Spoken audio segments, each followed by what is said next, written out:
In the last video, we addressed how to find your pace point, that specialized resource in your business that creates unique value, but also determines your maximum capacity. Maybe it's a key team member, specialized equipment, or a critical process that everything runs through. If you don't have a clue what a pace point is, click the little button that just popped up and go watch that video first. This video will make a lot more sense after you've seen that. Now for the fun part, getting dramatically more output from that pace point without spending a fortune. I call this step optimize in our operational physics framework. Most businesses jump immediately to the expensive solutions when they hit capacity limits. Why? Because those solutions have become logical in business. And while I don't blame people for going to these solutions first, like I once did, there are better ways. Much better ways. In their book, Stop Decorating the Fish, the brilliant Chris Cox and Yishai Ashlag talk about these solutions as the seductive 7. They explain that these approaches are seductive because they give you the sense, the illusion of progress, when they're not actually addressing the real problem. They stem from the belief that the lack of something is the problem, when that's often not the case. Chris and Yishai nailed these, and as soon as you learn these, you'll hear them in nearly every recommendation people give to solve their operational issues. They're just brilliant. All right, here they are. First of the seductive 7, more technology. Imagine this. Somebody says, "We've decided to upgrade our computer systems and software to streamline workflow and to help us get more sales through the pipeline." The technology upgrade can give you the illusion of progress without solving the core issue. More data is number 2. Organizations often believe that if they just had more data, breakthrough solutions would magically appear. And honestly, as a prior data and analytics consultant, I really wish this were the case. In reality, more data can create noise that makes it difficult to identify the real signal. Just think about it. When you have 290 metrics to look at every morning, like one of my clients once asked me for, how do you know which metric to focus on? Number 3, more strategy. Company leaders go to an offsite and make these great strategic plans that help them feel successful, but they regularly don't tackle the real limitations. It almost makes me sick thinking about the wasted human capacity that occurs from this one. The new strategy is flawed because we're not addressing the underlying problems. The team feels whiplash. They've got these unrelated goals every quarter, every year, and progress never happens. Number 4, more training and more communication. Just imagine this. Well, if our people knew what they were doing, this wouldn't be a problem. Knowledge doesn't change behavior when underlying incentives and processes remain the same. Even when properly trained, if the system is flawed, the people still aren't going to be able to accomplish what they need to do. Number 5, more reorganization. Let's just have Bob's team report up through Susan. I think this would be the best option. I worked very closely with a leadership team that basically chose not to address the root problem in their organization and opted to reorganize it twice in an attempt to resolve these issues. This one is still comical to me all these years later. Don't fix the problem, just move it somewhere else. Number 6, more accountability and assigning the blame. The sales team had better start delivering or we're just going to outsource them. We're going to have more money. How many billions of dollars have been lost for investors because a well-funded startup didn't make it? How many teams have spent big time bucks on their website just to find out that it wasn't the problem in the end? If you'd like a separate video on these with Chris or Yishai, let me know in the comments and I'll see what I can do. In almost every scenario I've seen, organizations can increase their capacity by 30 to 50% just by optimizing what they already have. In other words, more revenue without additional expenses. These aren't theoretical concepts. They are practical approaches that you can implement today, immediately. Before we dive into specific techniques, we need to address the fundamental mindset shift that makes everything else possible. Most organizations operate with what I call a balanced approach. They try to improve everything simultaneously. They spread resources evenly, assuming all improvements contribute equally to overall performance. I once worked with a consulting firm that had for 5 years in a row failed to address all of their strategic initiatives, every year focusing on too many things at once. Operational physics shows us that this balanced approach is completely wrong. And I mean completely wrong. Your system's performance is determined almost entirely by your pace point. This means a 10% improvement at your pace point will very likely lead to an increased overall capacity of nearly 10%, and sometimes more. But a 10% improvement elsewhere, it might actually have a negative impact on your performance. Why is this true? Because your pace point sets the pace for your entire organization, for your entire system. It doesn't matter how fast everything can go. Your system can only go as fast as your pace point allows. This leads us to our first principle. Put your pace point first in everything. What does this look like in practice? It means your pace point gets your best people, your best equipment, priority scheduling, protection from interruptions, first access to resources. Think of a law firm for a moment, and the senior partners are probably one of their most obvious pace points. Their specialized expertise determined how many cases the firm could handle, but these same partners were spending hours each week on administrative tasks, internal meetings, and basic research that junior associates could handle. By shifting to a pace point first mindset, they restructured everything to maximize their partner time. They created dedicated support teams, eliminated non-essential meetings, and developed systems to push work to the lowest appropriate level. The result? Partner capacity increased by 37% without adding a single new partner or working longer hours. That's the power of a pace point first mindset. This mindset shift is the foundation for everything else we'll discuss. Your pace point isn't just another resource, it's the resource that determines your overall capacity. All right, here are 4 ways to eliminate waste at your pace point. Now let's get practical. There are 4 specific types of waste that typically limit pace point performance. Eliminating these can often double your effective capacity without adding resources. Waste number 1, non-pace point work. The most common waste is having your pace point do work that doesn't require its specialized capabilities. I see this everywhere. Software architects writing basic code instead of designing system architecture, evaluating technical trade-offs, and establishing development standards. Creative directors formatting documents instead of developing creative strategy, guiding artistic vision, and mentoring creative teams. Specialized equipment running simple jobs that could be handled by basic machinery, leaving advanced capabilities unused. Or highly paid consulting directors doing marketing efforts, rather than leveraging their expertise for strategic client solutions. Data scientists cleaning data instead of building advanced data models and extracting insights. Senior executives handling routine administrative tasks rather than focusing on strategic decision making. Specialized surgeons performing routine procedures that could be handled by general practitioners. I could go on and on. Here's another one. PhD researchers doing basic literature reviews instead of conducting innovative experiments. Enterprise-grade servers hosting simple websites that could run on basic hosting. AI specialists writing basic scripts instead of developing complex algorithms. Senior attorneys handling routine paperwork rather than complex legal strategy. Expert engineers performing basic maintenance instead of solving complex design challenges. Advanced manufacturing equipment producing simple components that don't require precision capabilities. The list goes on and on.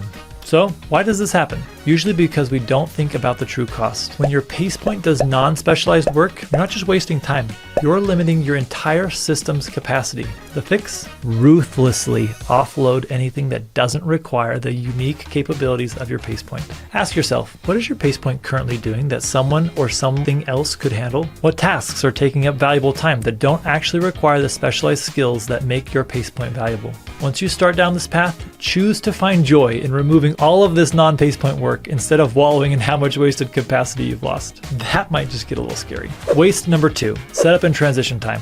Your pace point loses massive capacity during setups and transitions between work. This includes physical setups for equipment, but also mental context switching for knowledge workers. For equipment pace points, this means optimizing changeovers and batch sizes. For people pace points, it might mean blocking similar work together and minimizing interruptions. We're going to do a whole series on this at some point, so consider subscribing if you'd like to see those. Here's an example for an equipment pace point. A manufacturing company reduced machine setup times from 45 minutes to 8 minutes by creating a dedicated setup team and standardizing procedures. This single change increased their overall capacity by 22%. For knowledge worker pace points, the impact of context switching is sometimes even more dramatic. Studies show it takes 23 minutes to fully regain focus after an interruption. If your pace point is interrupted just 5 times a day, just 5 times, that's nearly 2 hours of lost productivity. Think about that for a second. Your most valuable resource might just be losing 25% of its capacity from interruptions and context switching. That's not a small inefficiency, that's a massive opportunity. And if that's not enough to get you to act, just consider for a moment. Just imagine throwing 25% of your pace point's annual salary out the window as you drive down the highway. Ask yourself, how much time does your pace point spend transitioning between tasks rather than doing its specialized work? How fragmented is their day? How many interruptions do they face? Then go to work to fix them. Waste number 3, waiting time. Your pace point should never wait for inputs, ever. Yet in most organizations, pace points regularly sit idle waiting for information, materials, decisions, or prerequisites. A surgeon, for example, a classic pace point. Waiting for the operating room to be prepped for test results to arrive is a pure waste of time of your most valuable resource. One of the many solutions, and again we'll talk about this in more depth later, is having a full kit protocol, ensuring everything your PacePoint needs is ready before they start work. This might mean prep teams that gather all materials, checklists to verify readiness, or dedicated support staff. Ask yourself this: how often is your PacePoint waiting for something it needs to proceed? What inputs consistently arrive late or incomplete? What decisions or approvals create delays? Waste point number 4.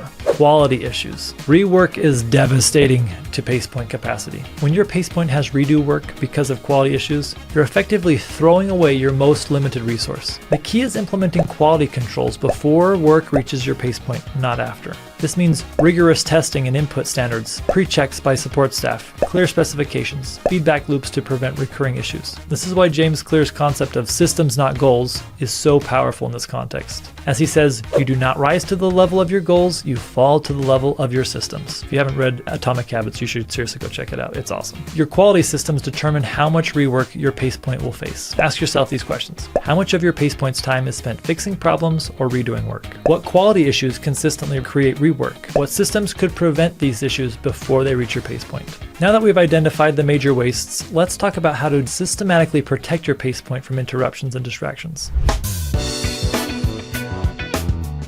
The key principle is simple. Every minute of PacePoint time saved is a minute of additional system capacity gained. This makes PacePoint protection your highest leverage activity. Here's a 4-part protection strategy that works for any type of PacePoint. Number 1, create a buffer system that ensures your PacePoint never runs out of materials or work. This might be a physical buffer of inventory or a queue of prepared work. The right buffer size depends on your specific situation, but the principle is universal. Your PacePoint should never be idle due to input shortages. Number 2, implement interference blockers. Interference blockers shield your PacePoint from interruptions. These might include dedicated gatekeepers who filter requests, do not disturb protocols during key work periods, communication policies that batch non-urgent questions, or physical or digital workspace isolation. One client implemented a simple red light green light system for their development team. Red light meant do not interrupt unless the building is on fire. This single change increased their focus time by 43%. And yes, they did have to define what building on fire meant. Turns out people have very different opinions and definitions of emergencies. Number 3,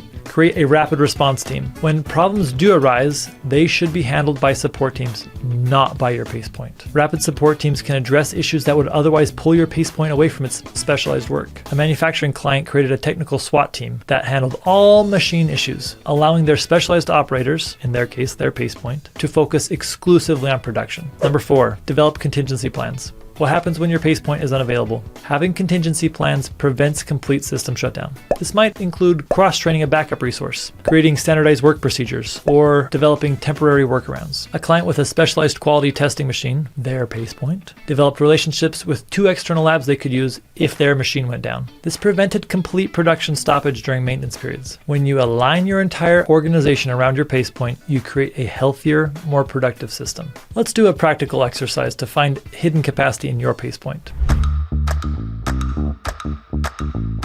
This is something you can do right now. Just pause the video if you need to after we're done describing what we need to do. First, identify your PacePoint. If you haven't already from the previous video, again, here's the link to go watch that if you need to. Number 2, track exactly how your PacePoint spends its time. Typically for one day, at least one day.